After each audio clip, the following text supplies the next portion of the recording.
நீங்கள் வந்து வசனத்துக்கு புறம்பாக இருக்கிற எதையும் அக்செப்ட் பண்ண வேண்டிய அவசியம் கிடையாது. It's like serving a glass of milk with one drop of poison. மிகவும் சக்தி வாய்ந்த ஒன்று ஒரு மனுஷன் கொடுக்கப்பட்டது நம்மளோட மைண்டு தான். மற்ற எங்கேயாவதுனா கூட எப்படியோ காப்பாற்றிடலாம், ஆனால் தலையில் அடிபட்டுச்சுன்னா போச்சு. மனித மனதில் இருந்தால் எல்லாமே ஸ்டார்ட் ஆகுது. ஃப்ரம் தேர் சிந்தனை உணர்வு செயல், அது பழக்கமாக மாறுது. சிக்மண்ட் ஃப்ராய்ன்ற சைக்காட்ரிஸ்ட் என்ன சொல்கிறாருன்னா, your mind is like a triangle. So first வந்து ஒரு கான்ஷியஸ் மைண்ட் 10%, செகண்ட் வந்து 50 to 60% வந்து சப்கான்ஷியஸ் மைண்டுன்றாங்க. அடுத்து 30 to 40 இருக்கிறதா தன்னுணர்வற்ற நிலையில் இருக்கிறது அன்கான்ஷியஸ் மைண்ட். ஸோ நிறைய பிலீஃப் சிஸ்டத்தில் நமக்கு எரர் இருக்கும். As we read the Bible, we have to keep renewing our mind according to the word of God and reprogram it.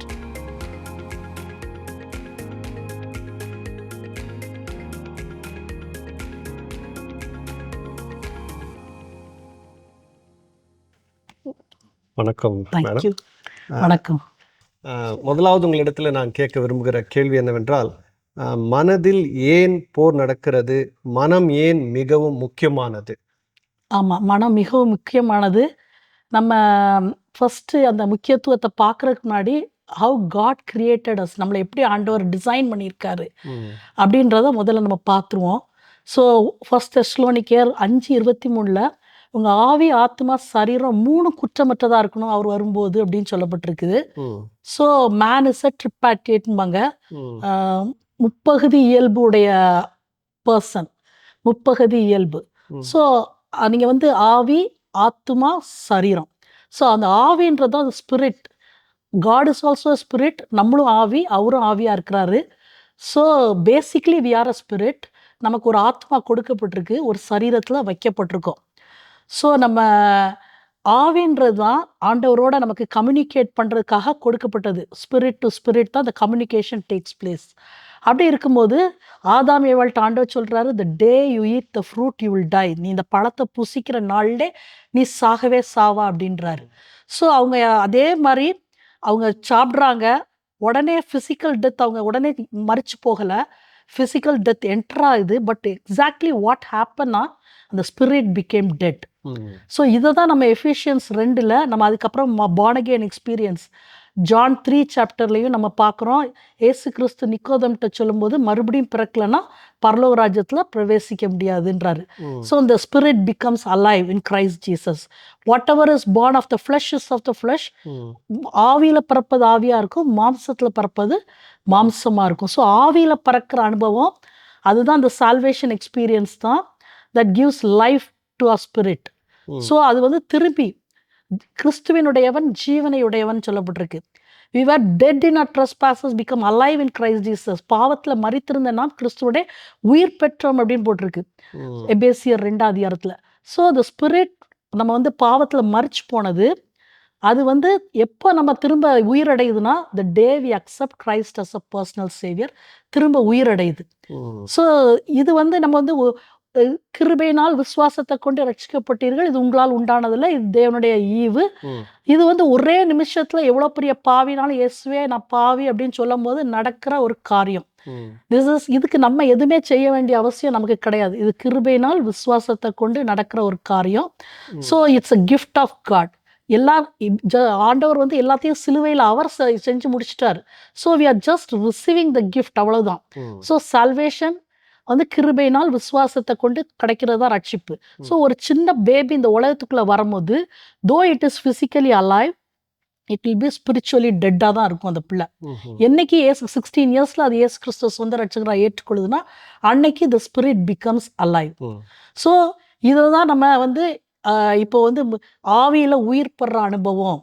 So இந்த ஸ்பிரிட், அதனால தான் நமக்கு வந்து ஃபஸ்ட்டு அது ஆதாம் ஏவாளப்போ மறிச்சு போகிறது, திரும்ப இயேசு கிறிஸ்துவ சொந்த ரட்சகராக ஏற்றுக்கொள்ளும் போது அது உயிரடையுது.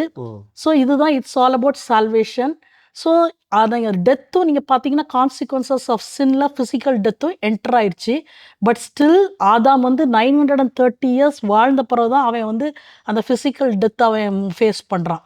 ஸோ ஃபஸ்ட்டு ஹேப்பன் ஆனது வந்து அந்த ஸ்பிரிச்சுவல் டெத்து தான் மனுஷனுக்கு. ஸோ அடுத்த பாட்டு தான் ஆதாம்க்கு அது நம்ம சோல் சோல்ன்றது ஆத்மா, கிரீக் வேர்ட் ஃபார் சோல் தான் சைக்கி அப்படின்றாங்க. So the study of soul தான் சைக்காலஜி, ஆத்மாவை பற்றியான படிப்பு. தட்ஸ் வேர் திஸ் நம்மளோட ஆள் தத்துவம், நம்ம யாரு என்னன்றது அந்த சோலில் தான் தெரியும். அது 3 இது இருக்குது, mind, will and emotions. 3 mind, emotions, will 3 சேர்ந்தது தான் உங்களுடைய ஆத்மா. ஸோ இந்த ஆத்மாவில் தான் என்னன்னா உங்களுக்கு ஒரு போர் நடக்கும். Though you are alive in Christ, உங்கள் ஆத்மா இன்னமும் புதுப்பிக்கப்படாமல் இருக்கும். The spirit becomes alive, but soul needs to be sanctified. அது பரிசுத்தமாக்கப்படணும் ஒவ்வொரு நாளும். உங்களுக்கு அதாவது ஆவி, ஆத்மா, சரீரம் 3 குற்றமற்றதாக இருக்கணும். இதை தான் அவங்க தியாலஜியில் ஜஸ்டிஃபிகேஷன், சாங்டிஃபிகேஷன், க்ளோரிஃபிகேஷன் சொல்கிறாங்க.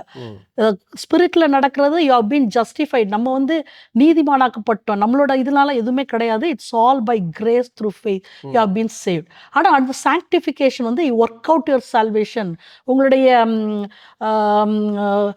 சால்வேஷனை நீங்கள் ஒர்க் அவுட் பண்ணணும், உங்களுடைய ரட்சிப்பு நிறைவேறும்படி நீங்கள் பிரயாசப்படணும்னு சொல்லப்பட்டிருக்கு. ஸோ இது ஒரே நாளில் நடக்கிற காரியம் கிடையாது. அதனால தான் பைபிளில் பழைய மனுஷனை களைந்து போட்டு புதிய மனுஷனை நீ தரித்து கொள்ளணும் அப்படின்னு சொல்லப்பட்டிருக்கு. Be renewed in the attitude of your mind, மனம் புதிதாகப்படணும்னு சொல்லப்பட்டிருக்கு. நம்ம நினச்சிக்கிட்டோம் ரட்சிக்கப்பட்டாச்சு, ஞானஸ்தானம் எடுத்தாச்சு, எல்லாம் முடிஞ்சு போச்சு அப்படின்னு நினைக்கிறோம். But it's not like that. நம்ம வந்து ரட்சிப்புன்றது ஒரு நாளில் நடந்தாலும் உங்களோட சாங்டிஃபிகேஷன், உங்கள் ஆத்மா சுத்திகரிப்புன்றது மிக முக்கியம். இன்னைக்கு நிறைய பேருக்கு நிறைய பாண்டேஜஸ்ஸு, அந்த அடிக்ஷன்ஸு, பாவம், விட முடியாத பாவத்தில் இன்னமும் they'll be struggling still. ஏன் அப்படின்னு பார்த்தீங்கன்னா இந்த ஆத்மா சுத்திகரிப்பை பற்றி ஒரு நாலேஜ் இல்லாததுனால தான். இதில் சர்ச்சஸில் என்ன ரொம்ப பரிதாபமான காரியம்னா, nobody speaks about the sanctification of the soul. யாரும் இந்த ஆத்மா சுத்திகரிப்பை பற்றி ரொம்ப பேசுறது கிடையாது. ஸோ இந்த ஆத்மா சுத்திகரிப்பு மைண்டில் தான் பிசாஸ் வந்து இன்னைக்கு வந்து எல்லாரையும் அட்டாக் அவன் பண்ணுற. As a man thinks in his heart so is ஹீன்னு இருக்கு. So props 23:7. ஸோ அவனோட நினைவுகள் எப்படியோ அப்படியே அவன் இருக்கிறான் அப்படின்னு சொல்லி. ஸோ ஏன் இந்த மைண்ட் அவன் அட்டாக் பண்ணுறான் அப்படின்னா, மைண்டு தான் இட்ஸ் அ மோஸ்ட் இம்பார்ட்டண்ட், அதாவது most powerful thing that has been given to man by God. மிகவும் சக்தி வாய்ந்த ஒன்று ஒரு மனுஷன் கொடுக்கப்பட்டது நம்மளோட மைண்டு தான். எப்படி அப்படின்னு பார்த்தீங்கன்னா, every cell in our body is connected through circulatory system, to our heart. நம்மளோட இருதயத்தோட எல்லா செல்லுமே சர்க்குலேட்டரி சிஸ்டம் மூலமாக கனெக்ட் ஆகிருக்குதான். The heart in turn is control by the brain. Brain வந்து ஹார்ட்டை வந்து பிரெயின் கண்ட்ரோல் பண்ணுது, நிறைய கமாண்ட்ஸ் கொடுக்குது. Brain is control by the mind. So இதுதான் அல்டிமேட்டாக அங்கே உட்காந்துருக்கு மைண்டு. ஸோ இன்னைக்கு இதுதான் டார்கெட் டெவிலுக்கு. நீங்கள் உங்களை வந்து அந்த மைண்டை உங்களை பிடிச்சிட்டா அப்படின்னு சொன்னால், it's like taking the remote control of your body. எப்படி நீங்கள் உட்காந்துட்டு டிவி ரிமோட்டில் இந்த சேனல் அந்த சேனல் மாற்றுறீங்களோ, அதே மாதிரி உங்கள் மைண்டை வந்து அவன் இஷ்டத்துக்கு உங்களை வந்து கம்ப்ளீட்டாக த பாடி ஃபாலோஸ். அதே மாதிரி அவனோட கமாண்டுக்கு நீங்கள் வந்து ஆட ஆரம்பிச்சிருவீங்க. ஸோ இன்னைக்கு இதுதான் நீங்கள் பார்த்தீங்கன்னா வீட்டுக்கு வீடு depression, panic attack, anxiety disorder இதெல்லாம் நிறைய வருது. அதனால தான் பைபிள் ரொம்ப கூட பார்த்தீங்கன்னா மைண்டுக்கு நிறைய இம்பார்ட்டன்ஸ் கொடுக்கப்பட்டிருக்கு. மைண்டு நிறைய சொல்லப்பட்டிருக்கு மைண்டை பற்றி. தெளிந்த புத்தி, ஆவியின் சிந்தை, தாழ்ந்த சிந்தை, கெட்ட சிந்தை, இருமனம், கேடான சிந்தை, மாம்ச சிந்தை, டபுள் மைண்டு, டிபேஸ் மைண்டு, அப்படின்னு நிறைய நீங்கள் பார்த்தீங்கன்னா மைண்டுக்கு அளவே இல்லாமல் நிறைய மைண்டை. அப்புறம் என்ன mind, the best mind we can have the mind of Christ. கிரைஸ்டோட மைண்ட் எப்படி இருந்துச்சு அப்படின்னு சொல்லி அதுவும் நமக்கு Philippians 4:8 அழகாக எக்ஸ்பிளைன் பண்ணப்பட்டிருக்குது. நம்ம ஆர்மர் ஆஃப் காட்லேயே நீங்கள் பார்த்தீங்கன்னா அந்த தலை ரொம்ப இம்பார்ட்டன்ட். ஏன்னா தலையில் அடிபட்டுருச்சுன்னா இட்ஸ் ஃபேட்டல். மற்ற எங்கேயாவது நான் கூட எப்படியோ காப்பாற்றிடலாம், ஆனால் தலையில் அடிபட்டுச்சுன்னா போச்சு. ஸோ அதுதான் ஹெல்மெட் ஆஃப் சால்வேஷன். அது இம்பார்ட்டன்ஸ், அந்த தலைசிரா, ரட்சணியம் என்னும் தலைசிரான். ஸோ மைண்டுக்கு பைபிளில் நிறைய இம்பார்ட்டன்ஸ் கொடுக்கப்பட்டிருக்கு. ஏன்னா மைண்டு தான் கண்ட்ரோலாக இருக்குது. ஏன்னா நீங்கள் பார்த்தீங்கன்னா டாக்டர்ஸ் என்ன சொல்கிறாங்கன்னா 75% to 98% of the disease are சைக்கோசோமேட்டிக்ன்றாங்க. ஸோ இது எல்லாமே ஆட்டோஇம்யூன் disease. For example thyroid, arthritis, இதெல்லாமே உங்கள் இம்யூன் சிஸ்டம் தான் ஸ்ட்ரெஸ்னால உங்கள் மைண்டில் இருக்கிற நீங்கள் இதனால தான் வார்ஃபேர்னால தான் வர்ற காரியங்கள் தான் உங்கள் பாடியை உங்கள் பாடி அஃபெக்ட் பண்ணுறதுனால வர்ற வியாதிகள் தான் நமக்கு ஆட்டோஇம்யூன் டிசீஸ் அப்படின்னு சொல்கிறோம். ஸோ மனித மனதில் இருந்தால் எல்லாமே ஸ்டார்ட் ஆகுது. ஃப்ரம் தேர் சிந்தனை, உணர்வு செயல், அது பழக்கமாக மாறுது. So anything you do for 21 days will become a habit அப்படின்னு டாக்டர்ஸ் சொல்கிறாங்க. ஸோ அப்போ பார்த்தீங்கன்னா நீங்கள் நல்லதை செஞ்சீங்கன்னா இட்ஸ் குட் ஃபார் யூ. அதே இது ஒரு தப்பான ஒரு பழக்க வழக்கத்தில் நீங்கள் மாட்டியிருந்தீங்கன்னா 21 daysல அது ஒரு ஹேபிட்டாக மாறி உங்களை ஒரு பாண்டேஜ்லேயோ ஒரு அடிமைத்தனத்துலேயோ ஒரு இதுலேயோ மென்டல் ஸ்ட்ராங் ஹோல்டையோ கொண்டு போய் விட்டுரும். ஸோ இது mind plays a major role அப்படின்றது ஸ்பிரிச்சுவலாகவும் சரி ஃபிசிக்கலாகவும் சரி. இது வந்து it's a proven fact.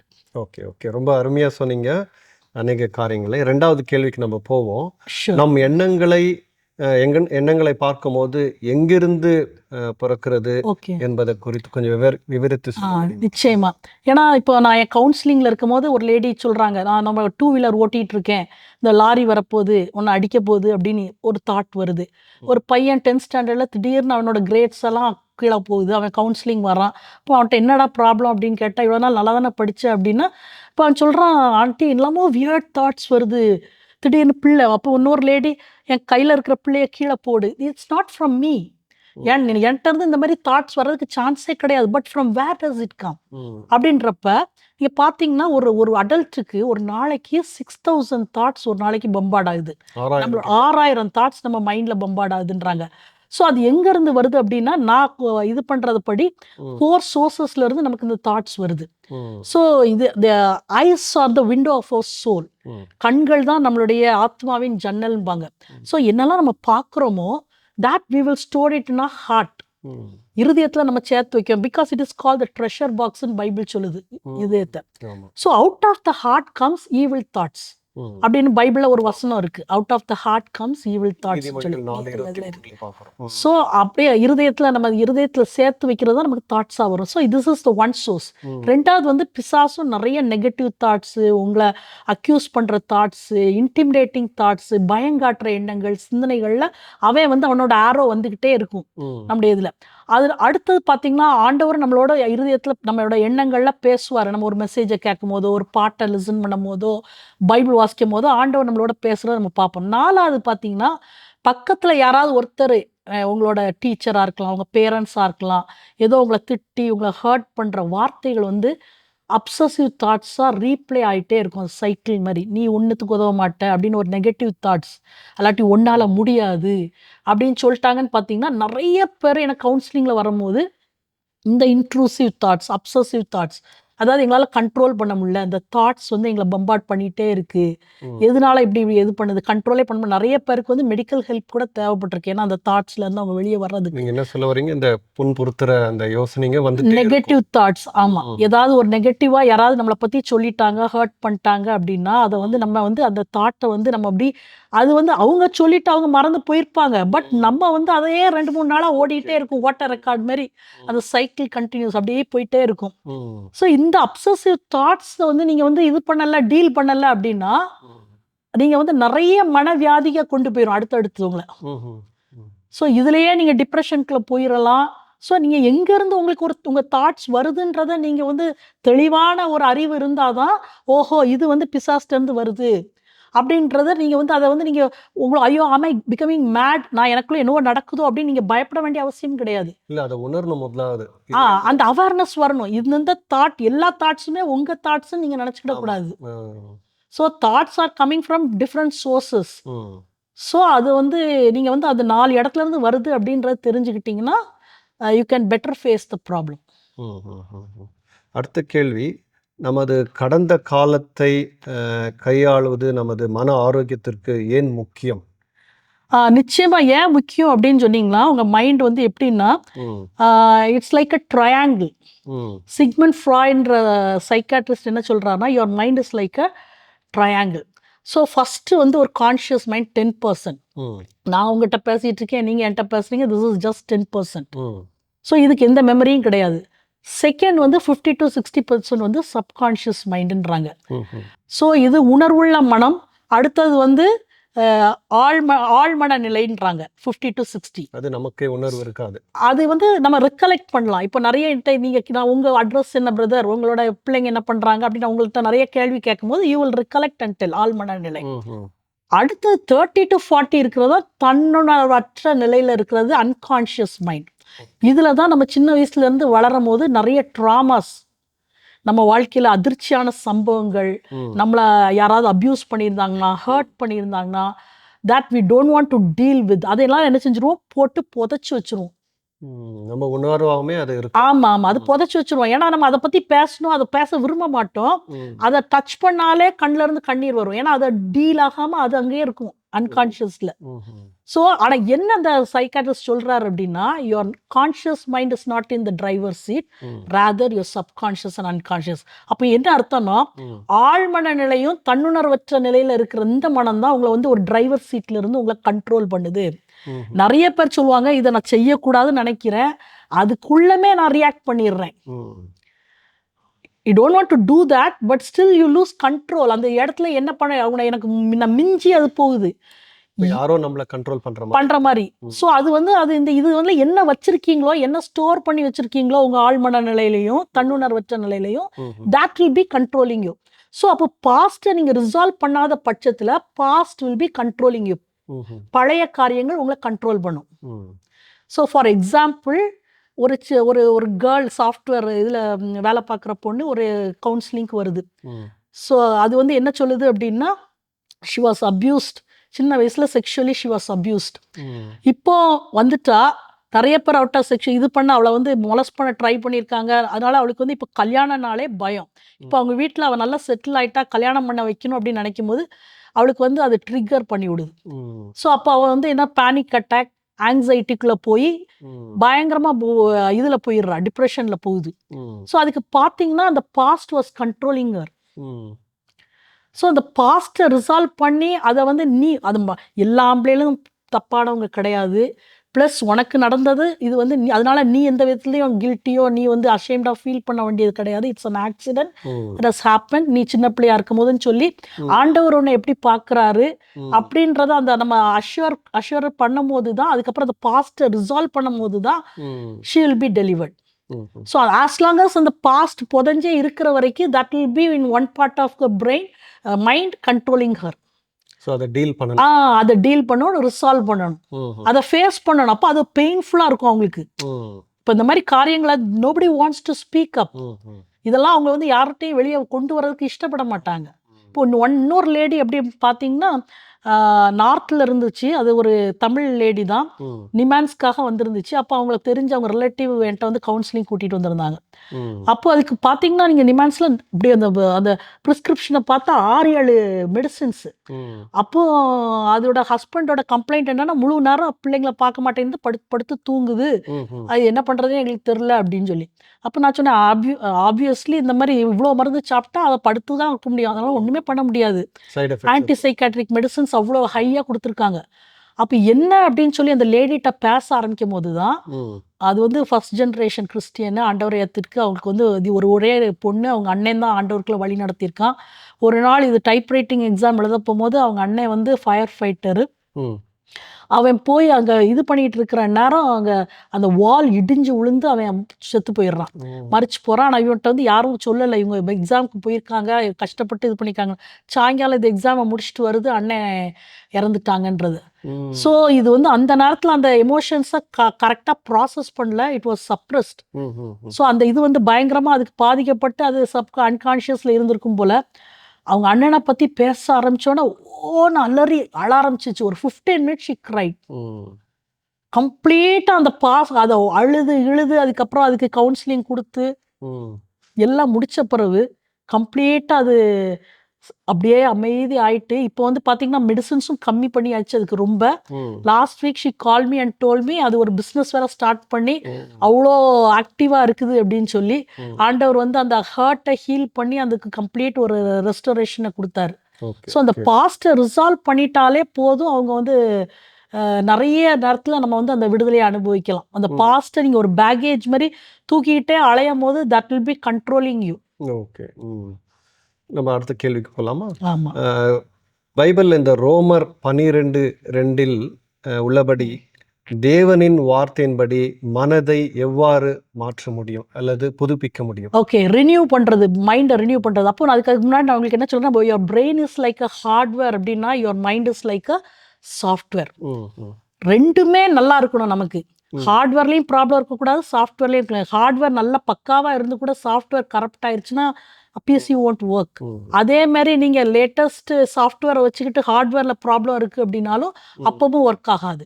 So ரெண்டுமே நல்ல கண்டிஷனில் ஃபர்ஸ்ட் ஆஃப் ஆல் இருக்கணும்.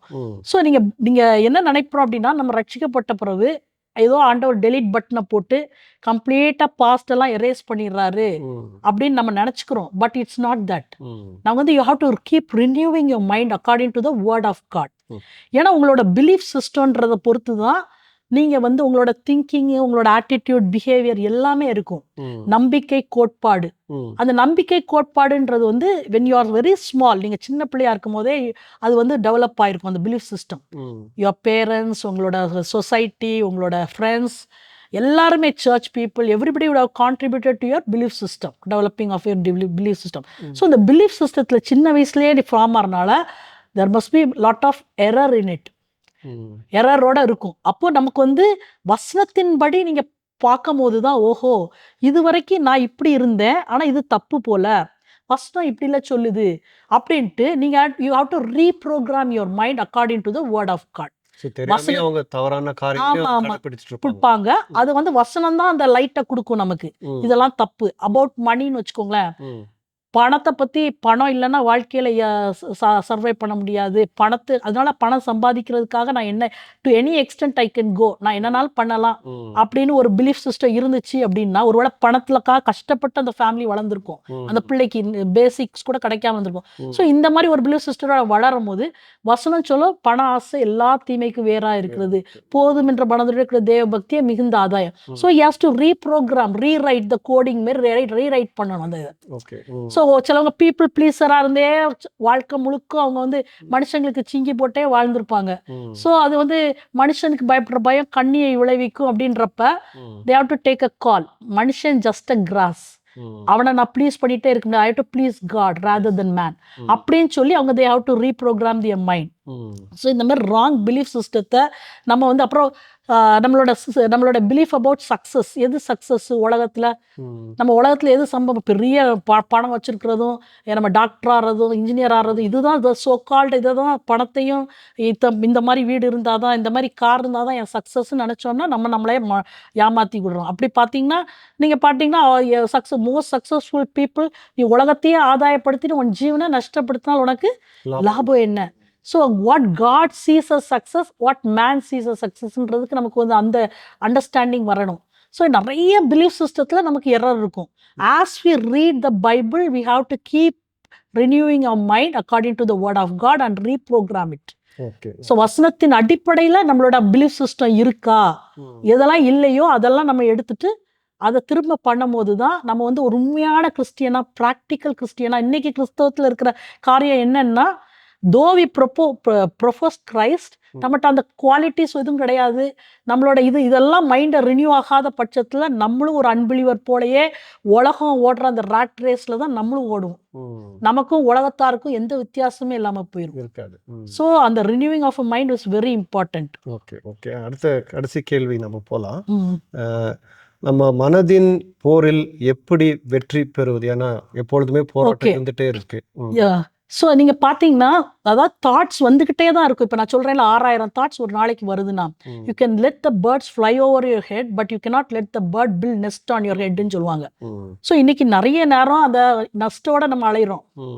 நம்ம வந்து அந்த நம்மளோட வி கேனாட் கண்ட்ரோல். சில தாட்ஸ் வந்துக்கிட்டு தான் இருக்கும். As long as we are in this fallen world, we are prone to this. இந்த இதில் உலகத்தில் நிறைய எண்ணங்கள், சிந்தனைகள் எல்லாம் வரதான் செய்யும். ஆனால் நீங்கள் வந்து அதை வந்து you need not dwell on that.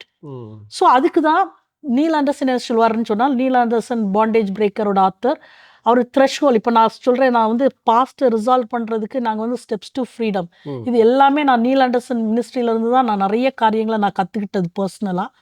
So அந்த நீல் ஆண்டர்சன் என்ன சொல்லுவார் அப்படின்னு சொன்னால், அவர் சொல்லுவார், threshold thinking, you have to practice threshold thinking. நீங்கள் வந்து பார்த்தீங்கன்னா Philippians 4:8 இருக்கிறப்ப, உண்மை உள்ளவைகளோ, கடைசியாக சகோதரரே, உண்மை உள்ளவைகளோ, ஒழுக்கம் உள்ளவைகளோ, நீதி உள்ளவைகளோ, கற்புள்ளவைகளோ, அன்புள்ளவைகள் அவைகளோ, நற்கீர்த்தி உள்ளவைகளோ, புண்ணியம் எதுவோ, புகழ் எதுவோ, அவைகளே சிந்தித்து கொண்டுங்கள். So use this as a filter அப்படின்பார். அதாவது ஒரு தாட் வருதுன்னா you need not think every thought that comes across your mind. உன் மைண்ட்ல வர ஒரு தாட்டையும் நீ திங்க் பண்ணணும்னு அவசியம் கிடையாது. இந்த வசனம் யூ கேன் ரிஜெக்ட் பண்ணலாம் நிறைய தாட்ஸை. You can filter it. அப்போ இந்த ஃபில்டர் பண்றதுக்கு you can use this verse as இது. இந்த வசனத்தின் அடிப்படையில் நீங்க வந்து நிறைய நீங்க பாத்தீங்கன்னா மைண்ட் ரிலேட்டட் இஷ்யூஸ் இருக்கவங்களுக்கு they'll be very negative. Okay. அப்போ நீங்க வந்து உங்களை வந்து நெகட்டிவா இருப்பாங்க. அந்த நெகட்டிவிட்டி தான் அப்படியே அவங்கள டிப்ரெஷன் அப்படியே கொண்டு போகும், ஆங்ஸைட்டி இதுல கொண்டு போகும். ஸோ நீங்க தாட்டை வந்து நீங்க வந்து இது பண்ணி ப்ரொடெக்ட் பண்ண படிச்சு அதுல கான்ஷியஸா இருந்து ஒரு அவேர்னஸோட இருந்தீங்கனாலே நிறைய மென்டல் இல்னஸை நீங்க வந்து தப்பிச்சிடலாம். நிறைய மென்டல் இல்னஸ்ல இருந்து வெளியே வந்துடலாம். நீங்க வந்து உங்களை பாதுகாத்துக்கலாம் அந்த மாதிரி போகாதபடிக்கு. அடுத்தது 2 Corinthians 5:4 போட்டிருக்கு, எங்களுடைய போராயுதங்கள் மாம்சத்திற்கு ஏற்றவர்களா இராமல் அரண்களை நிர்மூலமாக்குவதற்கு தேவ பலமுள்ளவர்களா இருக்கிறது. அவைகளெல்லாம் நாங்கள் தர்க்கங்களையும் தேவனை அறிகிற அறிவுக்கு விரோதமா எழும்புகிற எல்லா மேட்டிமையும் நிர்மூலமாக்கி எந்த எண்ணத்தையும் கிறிஸ்துவுக்கு கீழ்ப்படிய சிறைப்படுத்துகிறவர்களா இருக்கிறோம் அப்படின்னு சொல்லப்பட்டிருக்கு. So you have to bring every thought to obedience to Christ. நிறைய இன்னைக்கு இந்த உலகத்துல சயின்ஸ்ன்ற பேர்ல இது அது நிறைய டெக்னாலஜின்ற பேர்ல வி கொஸ்டின் காட். நிறைய நேரம் we are ready to believe big bang theory, ஆனா we are not ready to believe creation. ஏன்னா அந்த சயின்ஸ் அப்படின்னா அது கரெக்டா இருக்கும் அப்படின்னு நம்ம நினைக்கிறோம். ஆனா வந்து நமக்கு விரோதமா வர்றது நிறைய நேரம் அந்த மாதிரி விரோதமா. இப்போ நீங்க நிறைய பாத்தீங்கன்னா நிறைய பப்ளிக் ஸ்பீக்கர்ஸா இருக்கலாம், நிறைய பேர் ரொம்ப இம்ப்ரெசிவா பேசுற மாதிரி இருக்கும், மோட்டிவேஷன் ஸ்பீக்கர்ஸ். எக்ஸாக்ட்லி இவங்கெல்லாம் பேசுற பாத்தீங்கன்னா, ஆனா அது வந்து ஆண்டவரோட வார்த்தைக்கு விரோதமா இருந்துச்சுன்னா reject it in Jesus. Reject பண்ணிருங்க ஜெய்சேது. அது எவ்வளவு தோ இட் சவுண்ட்ஸ் லாஜிக்கலா இருந்தாலும் ரொம்ப இம்ப்ரெசிவா இருந்தாலும் நீங்க வந்து வசனத்துக்கு புறம்பா இருக்கிற எதையும் அக்செப்ட் பண்ண வேண்டிய அவசியம் கிடையாது.